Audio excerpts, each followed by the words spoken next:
책을 읽으면서 우리나라 젊은 작가들의 역량이 이 정도였나? 우리나라 젊은 작가들의 역량이 정말로 뛰어나다. 그런 생각을 많이 하게 됐습니다. 안녕하세요. 저는 책방 주인 B급아치, 여기는 B급 책방입니다.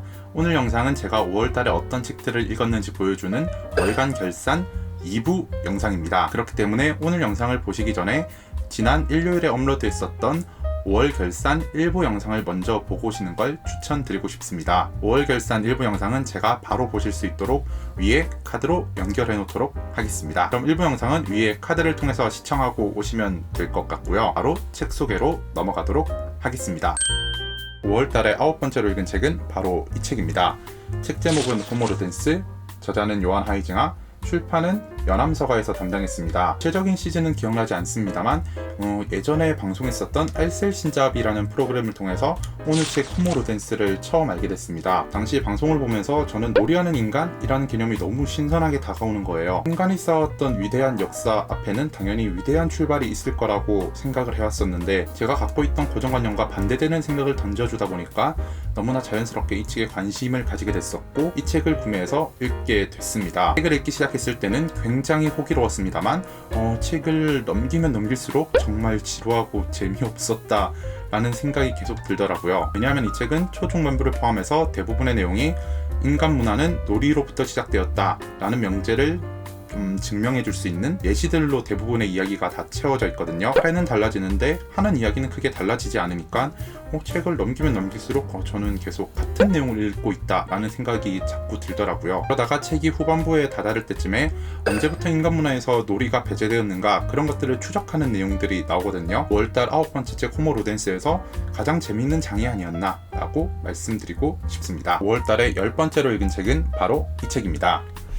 책 제목은 난생 처음 한번 공부하는 미술 이야기 6편이고요. 저자는 양정무 교수님, 출판은 사회평론이라는 출판사에서 이 책을 냈습니다. 난 처음 미술 이야기 시리즈는 제가 정말로 사랑하는 시리즈 중에 하나입니다. 조금 과장해서 말씀드리자면 이 시리즈만 제대로 읽어도 다른 서양 미술사 책은 필요가 없을 정도인데요. 그 중에서 이번에 출간된 6편 같은 경우는 초기 자본주의와 르네상스의 확산, 시장이 인간과 미술을 움직이다 라는 부제를 갖고 있습니다. 대대적으로는 지난 5편에 이어서 르네상스 시대를 계속해서 다루고 있다고 보시면 될 것 같습니다. 지난 편보다 더 재미있었던 이유는 저희가 잘 모르고 있었던 알프스 이북 북유럽 지역의 미술을 아주 자세히 설명해주기 때문이었는데요. 저는 이 책을 읽으면서 북유럽에서도 르네상스 영역이 이탈리아 못지않게 아주 활발하게 일어나고 있었구나. 그렇기 때문에 북유럽 지역의 미술사도 무시하면 안 되겠구나. 사고의 틀을 좀 더 확장할 수 있는 계기가 됐던 책이라고 말씀드리고 싶습니다. 하나만 덧붙이자면 이번 난처한 미술 이야기 6편은 최초의 자본가 야코브 푸거와 그 가문의 일대기를 다룬 책 자본가의 탄생이라는 책과 함께 읽으면 좀 더 시너지가 날 것 같다 말씀드리고 싶습니다. 5월달에 11번째로 읽은 책은 바로 이 책입니다. 책 제목은 소설 보다 봄 2020이라는 제목을 갖고 있고요. 문학과 지성사에서 출판한 젊은 작가들의 단편집이라고 보시면 될 것 같습니다. 책은 제가 자주 방문하는 독립서점 북살롱 부산에서 진행하는 독서 모임 때문에 읽게 된 책이었는데요. 책을 읽으면서 우리나라 젊은 작가들의 역량이 이 정도였나? 우리나라 젊은 작가들의 역량이 정말로 뛰어나다. 그런 생각을 많이 하게 됐습니다. 이번 소설보다 봄 2020에는 김혜진 작가님의 3구역 1구역과 장유진 작가님의 펌펌 페스티벌, 한정현 작가님의 오늘의 일기예보 총 3편의 단편집이 실려 있었는데요. 3편 다 정말로 훌륭한 작품이고 정말 재밌는 작품이라고 생각하지만 저는 이 중에서도 김혜진 작가님의 3구역 1구역을 정말로 재미있게 읽었습니다. 월간 결산 영상이라서 전체 스토리를 일일이 다 설명해드릴 순 없겠습니다만 제가 인상 깊었던 점을 하나만 말씀드리자면 인간의 양면성을 고찰하게 만들어주는 작품이었다 라고만 말씀드리고 싶습니다. 정말로 재미있게 읽어서 소설보다 여름 2020도 아마 출판되겠죠. 그 책도 바로 구매해서 읽을 예정입니다. 네, 제가 5월달에 12번째로 읽은 책은 바로 이 책입니다. 책 제목은 나는 파도에서 넘어지며 인생을 배웠다 라는 제목을 가지고 있고요. 저자는 캐런 리날디, 출판은 갤리온에서 담당했습니다. 제가 출판사 서포터즈로 활동하고 있는 웅진 싱크빅 측으로부터 받아서 읽게 된 일종의 자기계발서 내지는 좀 그것과 관련된 에세이들이 실려있는 책이라고 보시면 될 것 같습니다. 솔직히 말씀드리자면 저는 이 책 같은 경우는 조금 그저 그랬다 라고 말씀드리고 싶습니다. 제가 어릴 땐 이런 종류의 자기계발서를 좀 굉장히 좋아하고 자주 읽고 에너지도 많이 얻고 했었는데 어느 순간부터는 그 내용이 그 내용 같다 라는 생각이 들어서 자기계발서를 잘 안 읽게 되고 그렇게 좀 이런 책들에 대한 선호도가 확 떨어져 있는 상황이었거든요. 물론 이건 어디까지나 저의 취향이기 때문에 이런 종류의 자기계발서를 좋아하시는 분들이라면 충분히 재미있게 읽을 수 있는 책이 아닌가 라고 말씀드리고 싶습니다. 5월달에 13번째로 읽은 책은 바로 이 책입니다. 자, 책 제목은 4차 인간이라는 제목을 갖고 있고요. 동명의 EBS 다큐멘터리 4차 인간에서 그대로 나왔습니다.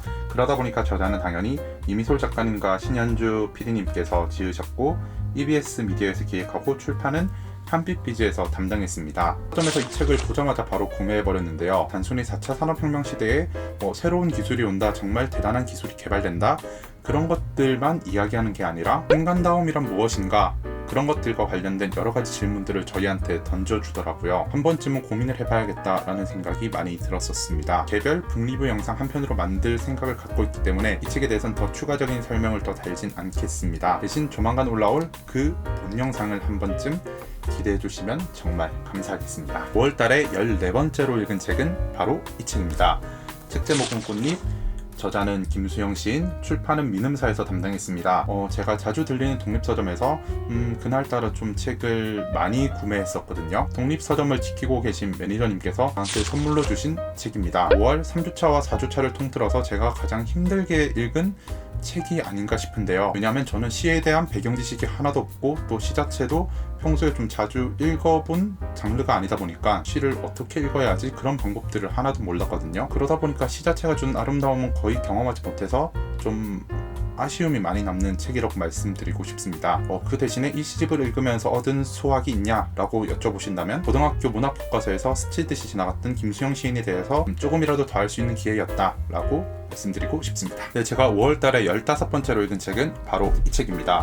책 제목은 노동의 종말, 저자는 제러미 리프킨, 출판은 믿음사에서 담당했습니다. 앞서 소개했던 4차 인간을 구매하고 나니까 갑자기 이 책이 생각이 나더라고요. 요즘 책방 책 읽어드립니다에서도 굉장히 좋은 책이라고 소개를 해주셨고, 인공지능이나 로봇이 보편화되는 시대에 이들 가만히 있으면 노동은 그대로 종말한다 라는 것들을 경고해주는 책이라고 말씀드릴 수 있겠는데요. 하지만 많은 사람들의 호평과는 달리 저는 조금 이 책이 지루한 책이었다 라고 말씀드리고 싶습니다. 노동이 종말할 거니까 미래에 우리가 어떻게 대응해야 한다 라는 것들을 좀 진중하고 깊이 있게 다뤄주는 내용, 그런 것들을 좀 기대했었거든요. 제가 기대했던 내용들은 그렇게 많이 나오지 않았고요. 대부분 내용들이 새로운 기술들이 나오면서 일자리를 잃었던 그런 사례들을 계속해서 보여주고 있었습니다. 또 솔직히 말씀드리자면 새로운 기술이 나올 것을 대비하고 있어야 한다 라는 말을 왜 이렇게 빙빙 돌려서 말하고 있지? 라는 생각도 도무지 거둘 수가 없더라고요. 5월달에 마지막으로 읽은 책은 바로 이 책입니다.